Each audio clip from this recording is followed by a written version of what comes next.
Hi guys, I'm Ben. Welcome to my channel. I am a teacher who sews, or maybe I'm a dressmaker who teaches. Sometimes I'm not so sure. But my channel is about sewing, more so about cutting freehand. I've never gone to school to learn how to cut or to sew.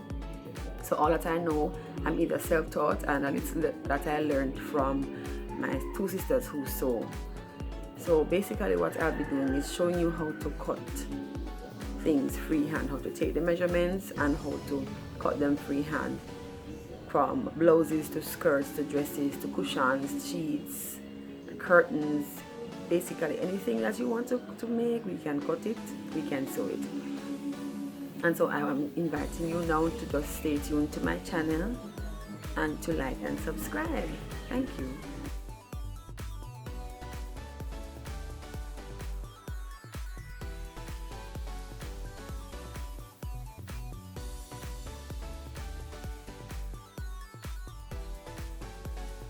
So the first measurement we're taking is the waist. So you just put the tape measure around the waist, and usually I measure right at my navel, and then take that measurement there. You have one finger, normally the big finger, underneath, and then the second measurement that we're going to take is the hip measurement. For the hip, you have to ensure that you go across the widest part of your hip line between your waist and your thighs there. So make sure it's right on the widest part across the bottom, and the finger is still, at least your big finger is under the tape measure, so that you can get a good measurement. Then the length now depends on how long you want it, from your waist to wherever you want it. If you want it long, you have to place your finger halfway across your thigh right there, and then you can just bend from your waist down so that you don't distort the measurement.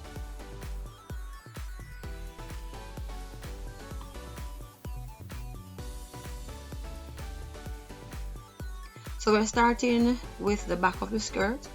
So along my selvage, my fabric is already folded in two, and so the two selvages are together. I'm going to fold over those two pieces of selvage, right along the selvage, 2 inches broad. So I'm folding over 2 inches, I'm pinning that, and I will also be taking my first measurement, which is the length. Now for this skirt, we're using 28 inches for the waist, we're using 38 inches for the hip, 25 inches for the length. So if the length is 25, I'm going to cut my skirt at 27. The additional 2 inches is for the hemline, which I am going to be folding. Usually I have a hemline of at least 1.5 inches or as much as 2 inches. So from anywhere from 1.5 inches to 2 inches. So I'm marking out 27 inches right across the fabric, so that I will have sufficient length after I have hemmed the skirt. After I have marked off my 27 inches, I'm then going to cut along those marks so that I have just the length I need for the skirt. Remember that for the skirts we have 3 measurements: the length, the waist, and the hip. For the waist and the hip, we use 1/4 of the measurement. Because my fabric is folded in two, when I cut the back of the skirt, which is 2 pieces, then it's going to give me 1/2 of the skirt. So to start with, I need 1/4. So let's say my waist is 28, 1/4 of 28 is 7. Then I'm going to need an additional 1 inch for the dart and another 1/2 inch for the seam release. So I would have cut it at 8.5. I would have marked the waist at 8.5. Then 8 inches down from there, I would find the hip line. The hip line, if the hip is 38, I would mark off 9.5 plus another 1/2 inch, so that would make it 10.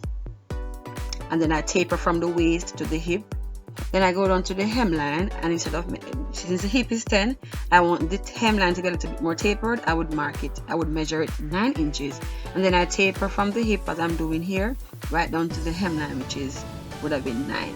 So I would end up with a nicely tapered thing from the waist to the hemline, more like a pencil effect. And then I cut along that mark, and that would have been the back of my skirt. I'm going to want to notch at the waistline where I would put the darts in. So along, I can measure it maybe halfway the length of there, or depending on where you want your darts to fall. I don't know if there's a specific place to put it, but I just notch it near to the middle, and that is where the darts would go. Put a notch right there, and the darts would go there. That would have been the back of the skirt. So all the measurements are there. That would have been half of your skirt right there. So now for the front of the skirt, we're going to use the other piece of fabric. Along the fold, where the crease is, we put that edge. We're using that corner, and we're going to overlay the back that I've just cut. Notice how it is folded. So instead of doing everything from scratch again, I'm just going to use the back. All the measurements are there. The length is there, waist is there, the hip is there. So I put it right crease to crease, and the length would have been there, waist, hip, and I just cut along the edge of the back. And after I've cut along the edge of that piece that I've already cut for the back, I would have now cut the front, and I put my notch in for the darts as I did with the back piece. So the only thing left to cut right now is the waistband. Now I usually, for an 1.5 inch waistband, I cut the waistband 4 inches wide. 4 inches wide will give you an 1.5 inch waistband. If you want it broader, you'll have to cut it broader. If you want it narrower, you have to cut it narrow. And so I marked 4 inches right along the fabric, and then I'm going to cut off that 4 inches right along that other piece of fabric that I had that I'm marking now. So I marked the 4 inches, I cut that off. This creates the piece of fabric that I will use for the waistband. No, I cannot. The waist that we're using is 28. I can't cut the waistband 28, or I would not have anything to fold over to do the buttonhole. So what I do is I'm going to measure 4 inches longer than my waist, which is 28. So I'm going to measure 32 inches, and I cut off that piece, and that will give me sufficient length to make a waistband, which I can have with a button attached at the back of the skirt. And that's it.